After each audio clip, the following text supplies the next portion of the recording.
Jada Pinkett Smith is just doing her best to host her show. But what do people really think about it? Welcome back to Beyond the Screen. I'm your host Dana, and today we are talking about 10 celebrities who called out Jada Pinkett Smith on her own show.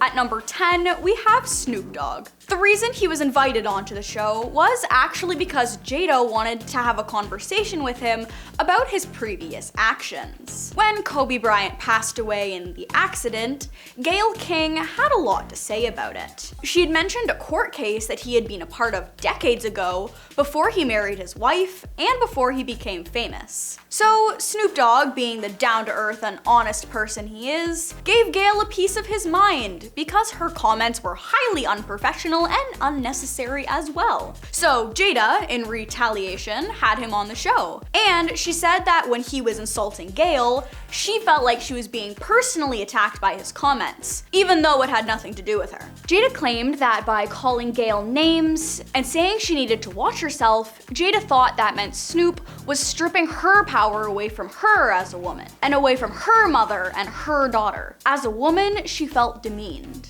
So even though she had nothing to do with what happened between Snoop and Gayle, she had forced herself into the situation and got Snoop on her show just to tell him how she really felt. Even though it was Gayle who started the feud and brought up things that didn't need to be said, Jada managed to convince Snoop Dogg he was in the wrong.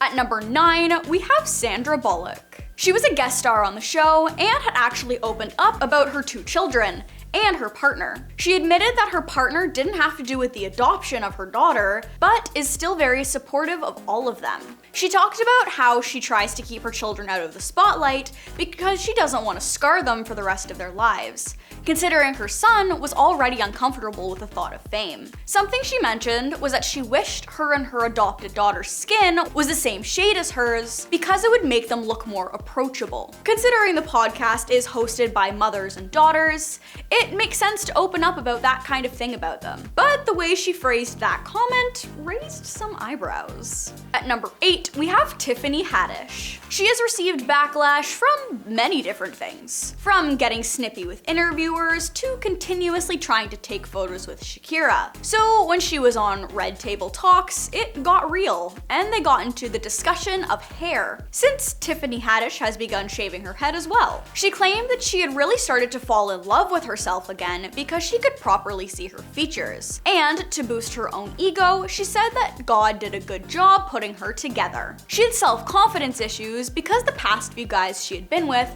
all had opinions on her hair. So a man can't have an opinion on your hair if you don't have any. It's good that they could all come together over that, but they are bald for very different reasons. And at least Tiffany can take a joke about her hair, unlike Jada. At number 7, we have Kevin Hart. Kevin Hart is a very honest person. He's very blunt, but he is also very funny. So to have him on the podcast sounded like a recipe for disaster. Well, believe it or not, it was Will who hosted the episode because he and Kevin had one thing in common: an internal affair affecting their lives. It was funny because Kevin actually showed up an hour late to the show, no doubt because of lack of interest in the topic, or scared that he too would make a joke and get smacked for it. Well, they both got along, and it actually went pretty well. From them talking about having an affair and how it's affected the kids, and how things he said years ago are resurfacing and taking a toll on his personal life. They also talked about how it's important to be real with your kids first because it's gonna end up on the internet somehow.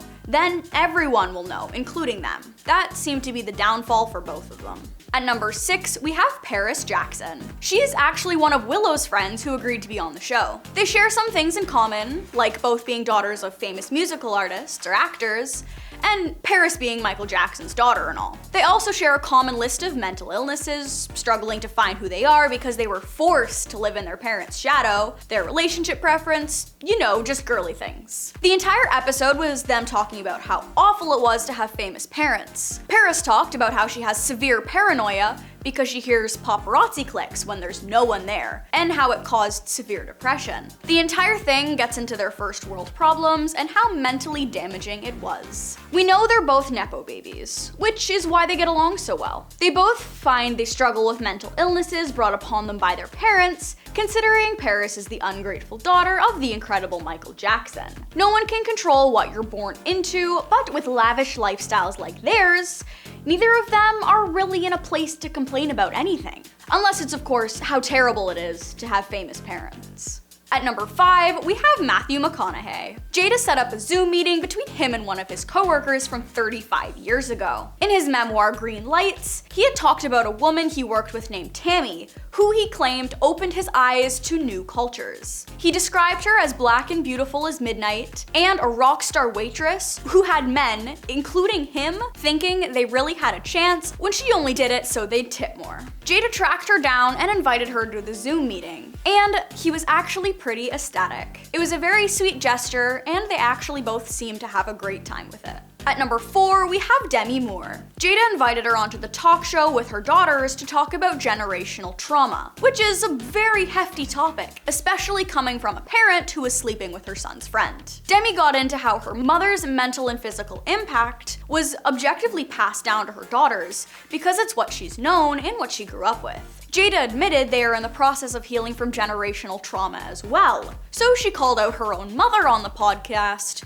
which in any normal circumstance probably wouldn't go very well. The entire situation was about being transparent about motherhood and knowing you traumatized your own children because of your fame and poor choices. To add to the point about Demi Moore and her mother's struggle with substances, Jada said that she too suffered from generational trauma because her mother was similar when she was younger, by forcing her to get married to Will Smith when she didn't want to. The fact that she was willing to talk about generational trauma in front of her mother, whom she hosts the show with, was really shocking, considering her mother forcing her to marry Will was probably the best choice she could have made, because now she has her whole life set up for her, even if Jada wants to run around with other people. You can't blame a mother for wanting what's truly best for her daughter, even if it makes her unhappy.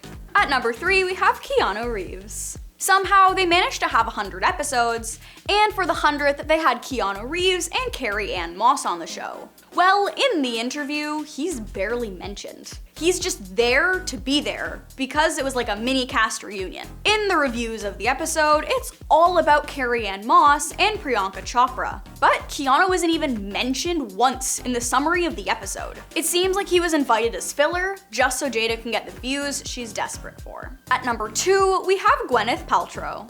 It was the interview with Gwyneth Paltrow that got her in hot water to begin with. Gwyneth didn't call her out, but she became a safe space for her to open up, which made her look even more like the bad guy. They were opening up about their relationship issues, and that was when Jada said that she wanted Will to read her mind to know what she liked, rather than communicating her feelings like an adult. She claimed that she expects her partner to know what she likes, even if she never verbally shared how she felt, then finished off that little segment by saying she just somehow wasn't satisfied with him. Gwyneth got into what life was like with her husband, and what it was like being an almond mom.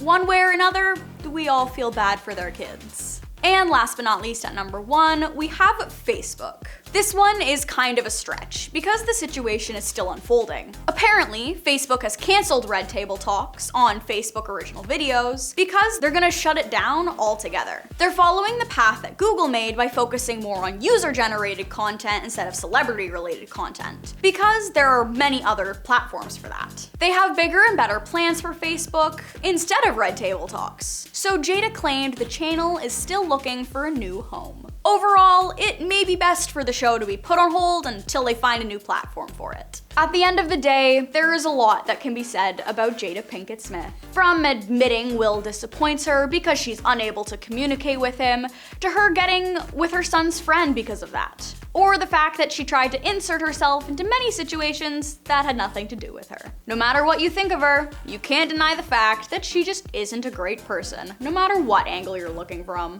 Well, that is all the time we have for today, but if you liked the video, you can leave a like down below, and if you feel like there's something we missed or should have added, you can let us know in the comments below. And lastly, if you are looking for daily celebrity content, you should consider subscribing to the channel. I have been your host, Dana.